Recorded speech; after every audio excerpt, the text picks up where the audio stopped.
Hello, sir. How are you? I'm good. Again, a lot of questions from the students seeking abroad education, specifically for Canada. अभी recently उनका immigration officer उन्होंने change करा है ruling party ने. So will it have a positive impact on students or a negative impact? See, like जो immigration minister new आया है, एक तो वो इकोनॉमिक्स है, ठीक है.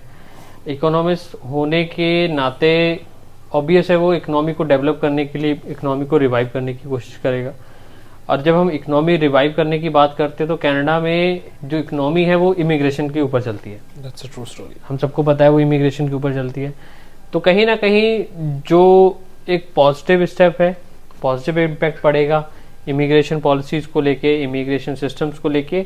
बेसिकली अगर हम बात कर ले कनाडा के अंदर तो इतना उथल पुथल नहीं है जितना हमें सोशल मीडिया में और वैसे सुनने को मिलता है, एक दूसरे से सुनने को मिलता है. हाँ, there are some job crisis हैं कुछ फील्ड्स के अंदर, बट वहीं पर अगर हम देखें कि हेल्थ के अंदर, कंस्ट्रक्शन के अंदर, आपका एग्रीकल्चर के अंदर, माइनिंग के अंदर बहुत सारी अपॉर्चुनिटीज़ हैं. बट अगेन वही होता है कि एक बच्चा उस चीज़ को चूज़ नहीं करना चाहता है जो किसी फ्रेंड से सुना या कहीं भी उसका रिलेटिव रहता है उसको वहीं जाना है. तो होगा क्या कि लाइक इमिग्रेशन मिनिस्टर आने से ऑब्वियसली चीज़ें स्ट्रीमलाइन होंगी और जो लास्ट कुछ 1-1.5 साल से सरकार में जो स्थिति थी, एक जू वाली स्थिति थी, कहीं से भी कुछ भी हो रहा था, वो चीज़ें स्ट्रीमलाइन होने की कोशिश होगी. बट हाँ, ज़्यादा से ज़्यादा स्थिति तब ठीक होगी जब इलेक्शंस हो जाएंगे, न्यू गवर्नमेंट फॉर्मेशन होगी, न्यू पॉलिसीज़ के साथ में.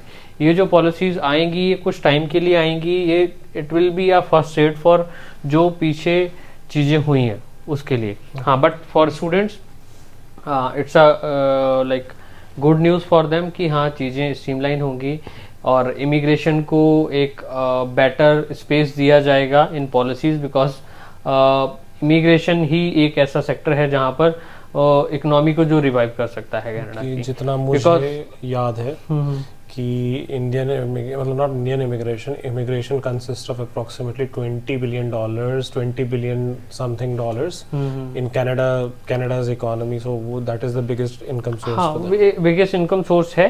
बट वही कि जो पिछले 2-3 साल में मैस क्रिएट हुआ उसको सही करने की कोशिश है.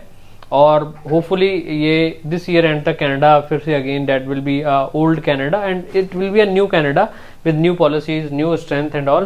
बिकॉज एक तरफ से यूएस भी जो है अभी उसने बिजनेस टैरिफ्स लगा दिए हैं, ट्रेड टैरिफ्स लगा दिए हैं, क्योंकि अगेन वी नो कि यूएस की जो स्ट्रेटजीज हैं कनाडा को, मैक्सिको लेके जो वो चाहते हैं वो तो नहीं हो पाती, क्योंकि अगेन कनाडा इटसेल्फ एक इंडिपेंडेंट नेशन है तो वो किसी के साथ नहीं जाएगा. तो इसलिए वो टैरिफ्स जब आएंगे, टैक्सेस बढ़ेंगे तो ऑब्वियस है कनाडा को अगेन लेबर फोर्सेस चाहिए, अगेन उनको एम्प्लॉयमेंट क्रिएट, अपॉर्चुनिटीज़ क्रिएट करनी पड़ेंगी, डेवलपमेंट्स होंगे, फैक्ट्रीज सेटअप होंगी. जो अभी अगर हम माइनिंग्स में देखें कि माइनिंग होती थी पर उसके लिए उसकी चीज़ों को फर्दर क्रिएट करने के लिए, या फिर जैसे कि हम कहते थे कि लाइक क्रूड ऑयल जो है वो सप्लाई होता है यूएस को और वहाँ पर जाके वो रिफाइन होता है. वो रिफाइनरीज कनाडा के अंदर ही सेटअप्स होंगी जो गवर्नमेंट्स के प्लान है आगे आने वाले.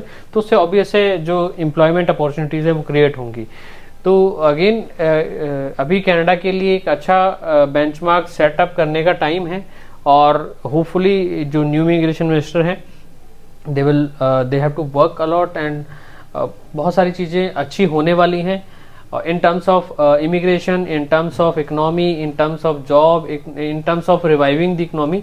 बहुत सारी चीज़ें चेंजेस होने वाली, क्योंकि इन्फ्लेशन आने से कंट्री की जो इकोनॉमिक स्ट्रक्चर है वो हिलता है. कनाडा में ऑब्वियसली इन्फ्लेशन आए इस वजह से हिला और inflation is everywhere right now. अगर हम किसी भी कंट्री की बात करें इन्फ्लेशन हर जगह पे है. अगेन स्टूडेंट्स के लिए यही मैसेज है कि अगर आप अप्लाई कर रहे हो और प्लानिंग से अप्लाई कीजिए, कोर्सेज वो चूज कीजिए जो फ्यूचर की नीड है. अगेन मैं हमेशा से कहता हूँ कि अब वो टाइम नहीं है कि आप बिजनेस लेके, मार्केटिंग लेके या कुछ भी कोई कोर्स लेके काम चलाओ, उससे आप एक मीडियोकर रह जाएंगे. आपको वही कोर्सेज चूज करने हैं जो फ्यूचर की इन डिमांड कोर्सेज हैं, जो स्किल्ड कोर्सेज हैं, जिनसे आपको आगे जॉब अपॉर्चुनिटीज मिलेंगी. Rather than being a mediocre आप अच्छे कोर्सेज को चूज करिए, तवज्जो वहाँ दीजिए. पॉलिसीज में किसी भी कंट्री में कुछ भी चेंज होता रहे, आपकी एजुकेशन अच्छी है, आपके पास कोर्सेज अच्छे हैं, आप कहीं भी सर्वाइव कर जाओगे. अपार्ट फ्रॉम इट कनाडा तो giving us a positive news right now. Apart from it, Australia, how is Australia going on nowadays? Australia it's going good right now because Australia में जो वीज़ाज की percentage है वो बहुत ज़्यादा बड़ी है। इस टाइम पे अगर हम बात कर लें तो ऑस्ट्रेलिया का जो वीज़ा अप्रूवल रेट है वो 80-90% के आसपास है।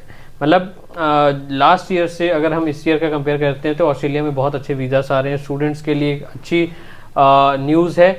हाँ, पर उसमें अगेन प्रोफाइल वाइज अच्छे प्रोफाइल्स के, ये नहीं कि 40% वाला भी अगर बच्चा सोचे मैंने ऑस्ट्रेलिया करना, नहीं कर पाएगा।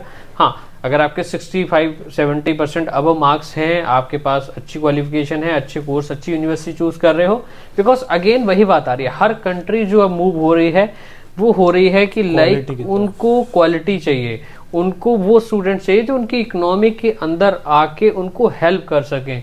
तो वही बच्चे आगे भी सक्सेस होंगे, वही बच्चों के वीज़ास आएंगे। अगर हम एज ए एमओसीज की बात करें तो हमारे खुद का ही 90% अप्रूवल रेट रहा है लास्ट इनटेक्स के अंदर, और जुलाई इनटेक भी बहुत अच्छा होने वाला है ऑस्ट्रेलिया का, no doubt. Australia is giving again a positive sign कि बहुत अच्छे वीज़ा अप्रूवल आ रहे हैं, बिकॉज उन्होंने बहुत सारे फिल्टर्स, बहुत सारी चीज़ें सिस्टमेटिक ढंग से कर दिया है कि आपकी जो पहले तो आपका एडमिशन प्रोसेस ही इतना उन्होंने फिल्टर कर दिया कि आपके मार्क्स, आपके कोर्सेज, आपकी यूनिवर्सिटीज आप लेवल 1 में कर रहे हो या G8 के अंदर कर रहे हो, वो मैटर करता है। देन आपका कोर्स मैटर करता है कि आप किस कैटेगरी, कैसी क्वालिटी के लिए कोर्स के लिए अप्लाई कर रहे हो। देन फिर आपका जो है अगेन फंड्स हो गए, फाइनेंशियल्स कैसे हैं, वो कितने स्ट्रॉन्ग्स हैं, देन इंटरव्यू है, देन उसके बाद जाके आपका CEO आता है, देन उसके बाद आपका जाके वीज़ा अप्लाई होता है। तो ऑब्वियसली वीज़ा तो ऑलमोस्ट 100% है अगर आप ये सारे स्टेप्स से निकल के आगे चले जाते हो तो। सर रिसेंटली ही एक्चुअली सबसे कॉमन चीज़ है जो हमारी इंडस्ट्री है, इसमें र्यूमर्स भी आती रहती हैं और फैक्ट्स को भी बहुत ज़्यादा मोल्ड करा जाता है। रिसेंटली एक और सुनने में आई थी चीज़, आई डोंट अंडरस्टैंड कि वो र्यूमर है या रियलिटी है, आई वांट दैट क्लैरिफिकेशन, कि बीच में कनाडा ने स्पाउस केसेस आफ्टर 12th बंद कर दिए थे। सी लाइक कनाडा ने डिप्लोमा कोर्सेज के अंदर नो डाउट स्पाउस केसेस बंद किए हैं, बट बहुत सारी यूनिवर्सिटीज़ हैं, बहुत सारे कोर्सेज हैं बैचलर्स के अंदर, आज भी आप स्पाउस केस अप्लाई कर सकते हो। आप अगर आपके 6.5 हैं ओवरऑल, नॉट लेस देन 6 हैं, आपने 12th किया है विद 60%, आप एमओसीज के किसी भी ऑफिस में विजिट कीजिए विद योर स्पाउस, चाहे आपकी रिसेंट मैरिज है, हम आपका स्पाउस का वीज़ा फॉर बैचलर्स अप्लाई करेंगे, आप साथ में अप्लाई करेंगे, साथ में ट्रैवल करेंगे। बंद नहीं हुआ, अगेन पॉलिसीज चेंज हुई हैं, सिस्टम्स में चेंजेस आए हैं, आप आज भी स्पाउस वीज़ा अप्लाई कर सकते हो, और हमारे बहुत सारे स्पाउस जो है साथ में ट्रैवल कर भी रहे हैं और करे भी हैं, और आफ्टर 12th भी आप अप्लाई कर सकते हो, ऐसा कुछ नहीं है। That's it.